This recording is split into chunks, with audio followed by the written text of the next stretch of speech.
You know, there are a lot of people out there who are, well, for lack of a better term, they're know-it-alls.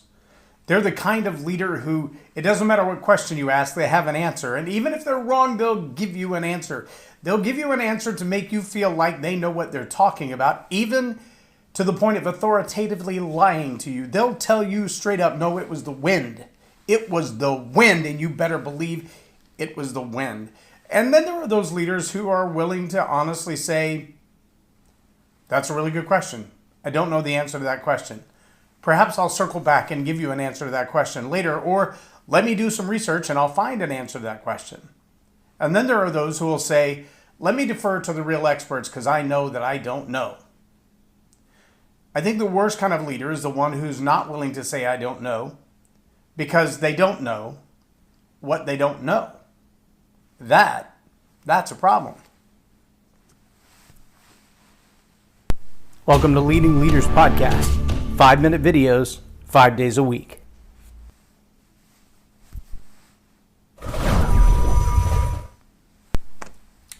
Yeah, see, I put my media bits in there and I put them in the wrong order. I was going to show you a little video we did from last week, but I'll show you that after I'm done talking. That's why the little Twitter thing started coming up. But you only know that if you're watching live, because by the time I edit it, that won't be there. I'll fix it. In fact, I'll fix it and then I'll delete this part, and only this part will be the live part. So if you're not watching live, you don't know that. If you're watching live, you're hearing this part right here, but if you're not going to watch it live, then this will not even be there. You won't know. And see, that's how easy it is to change the script, to change the meaning, to rewrite and underwrite history. If you weren't there when it happened, well, you could have been lied to. It really is that simple. Now, how do I know which part to edit? Audio spike. Surely I can look at the line on the recording and I know where the clap is. I'm J Loren Norris with Leading Leaders Podcast. I want you to know that there are a lot of leaders who will answer questions that they really don't know the answer to because they don't want you to think they don't know. There are also a lot of leaders who will answer questions that they've really deferred to the experts, but they want you to feel like it's their information. And there are leaders who will be honest with you and say, I don't know. I think the most dangerous kind of leader is the one who doesn't know, and they don't know that they don't know. They're thoroughly convinced that what they believe, what they know, what they're confessing to be true is true, but it's not, because they haven't done the homework. They have an opinion, but it's not supported by any facts. That, I believe, is the most dangerous kind of leader. They'll tell you what you need to hear or what they want you to hear, or they'll lead you down a path based on the information they want to give you. But there are those moments in time where what really happened isn't what you get access to. So I have a genuine question for you. It's been rattling around in my head, and I don't know how many people are going to watch this podcast or listen to this podcast who actually have enough courage or time or concern or even who care enough to help me answer this question, but it is a genuine and real question. We have this new platform that we're working on. It's part of our Story Power TV project, the project that sits within Tell It Like It Is TV. Maybe you've heard me say before, Tell It Like It Is TV is the organization Tell It Like It Is an entertainment media organization. We do entertainment marketing. So some of those are events that are purely entertainment. Some are like 5K runs where it's a combination of marketing and fundraising, but entertainment is the way that we bring it about. Some of those are purely entertainment events, like weddings and things of that nature. But the equipment, the talent, the skills that we have, they all come to bear on all of that together. In a more siloed way, we have Tell It Like It Is TV, which is more along the lines of just this type of conversation and red carpet interviews and things of that nature. Back in the day when there were a whole lot of live events like seminars and conferences, we would attend those, participate in the crowd, and then interview both guests and celebrities at those events. And so some of that footage is still out there as well.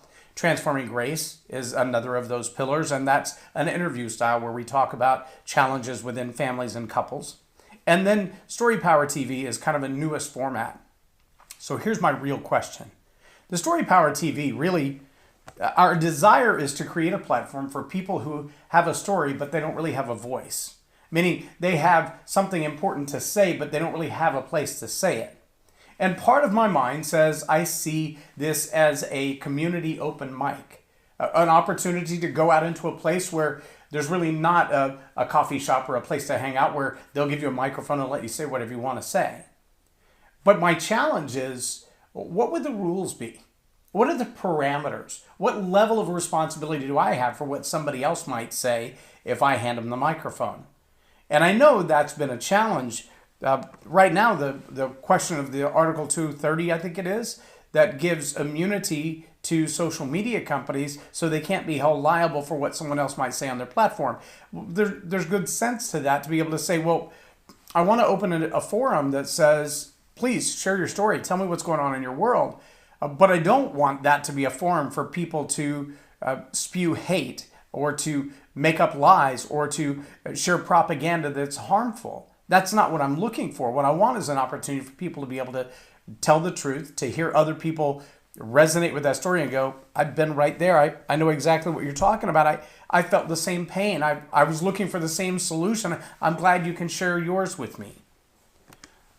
I don't want it to be a place that creates more trouble than it solves. I want it to be a place where people talk openly and honestly about what's going on in their life, to share their story. Now, my initial hope was that it would be all about Jesus, but then I thought there will be people who want to share their story that maybe they don't have that polished religiosity. Maybe profanity still rolls off their tongue more commonly than the sanctified church words.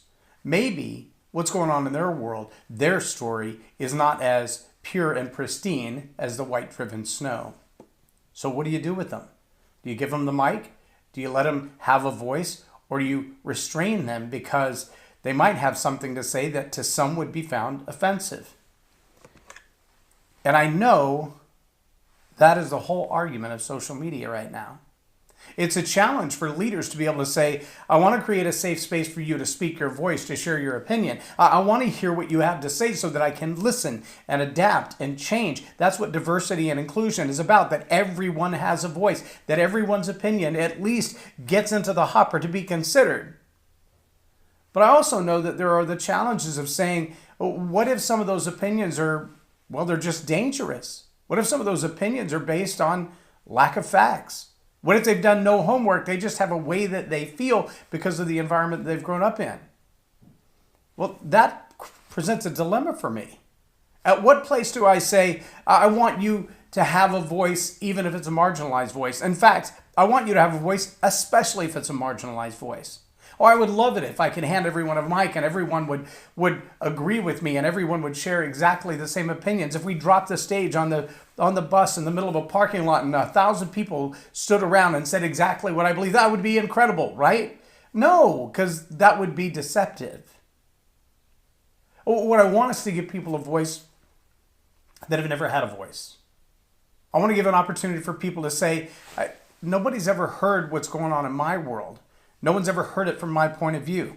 And I believe that's what made America America. I do believe that there have been people who've been marginalized and silenced. I do believe that there are people whose story has never been heard. I do believe that we have systems in place that have silenced the oppressed.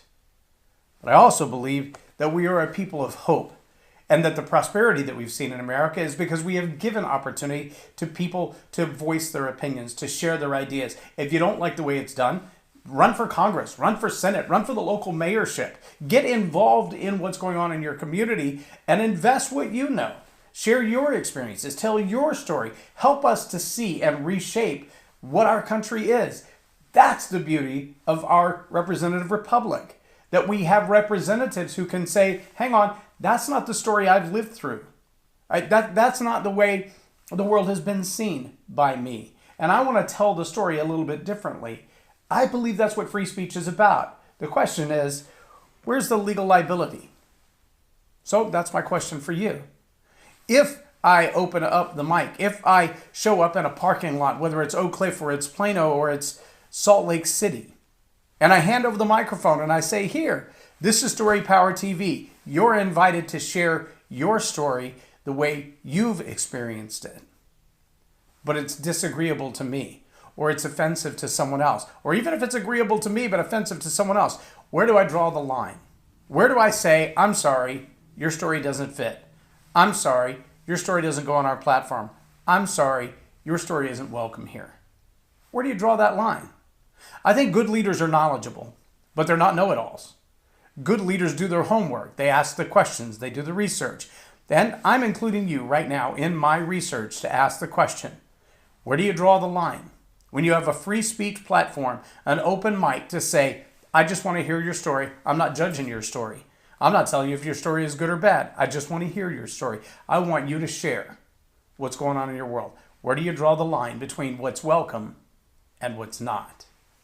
Love to see your feedback.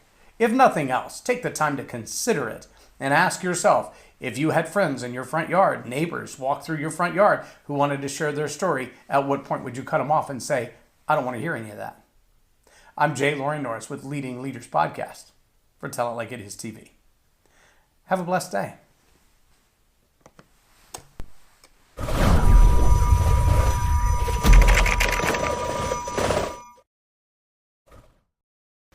The question is, how much do you really care about America and your fellow Americans? Blessed Are the Peacemakers' mission is to cultivate unity, build relationships between law enforcement and communities of color, prevent violence in historically underserved communities, and honor those that have served us in our country. Blessed Are the Peacemakers brings law enforcement, educators, youth, faith-based communities, activists, and elected officials together in order to implement solutions that provides the greatest chance for citizens and police to go home every day to their loved ones. America and communities are divided on every level, and it will take you and us to bridge the gap. With your support, Blessed Are the Peacemakers will implement We're Going Home, a community relationship building solution, and I think a national public safety solution that addresses the root causes of crime and division. Blessed Are the Peacemakers needs you to become a supporter for unity, peace, and progress. Please visit blessedarethepeacemakers.us and start by placing your name on the Unity Wall. In order to unite and heal America, we will focus on our commonalities and the value of a life. God bless you and America. Subscribe now for our extensive video library of leadership lessons promoting faith, family, and freedom.